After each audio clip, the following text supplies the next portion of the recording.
Fulfilled and blessed si mga batang Relay star Antonio Vinson sa celebration ng kanyang birthday. Ano naman kaya ang kanyang wish na related sa amang si Kapuso action star Roy Vinson? Alamin yan sa aking chika. First time para kay mga batang Relay star Antonio Vinson na mag-celebrate ng kanyang birthday na kasama ang fans. Nakakataba raw ng puso na kahit newbie sa showbiz, may mga taong naglalaan ng panahon para makisaya sa kanyang special day. Sila raw ang inspirasyon niya na pagbutihin pa ang kanyang pagganap. Yung suporta ng Antonio Charmers nandiyan pa rin, kaya hindi ako nawawalan ng hindi ako nang kinakabahan pagdating sa eksena kasi maraming nagsusuporta sa akin. Nagpapasalamat si Antonio dahil marami na raw ang nakakapansin na kanyang pagganap bilang dagul sa drama action primetime series.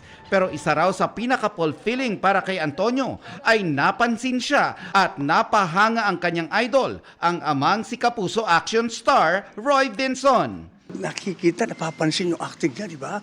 Sabi ko, okay, first time? Pira yung ganun, first time. Mas kinabahan po yung sabi ni Papa, dapat stay grounded ka po talaga sa mga tao ngayon.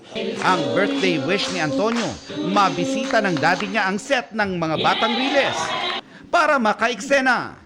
Ang wish ko nga po, maka-fight ko po si Papa eh.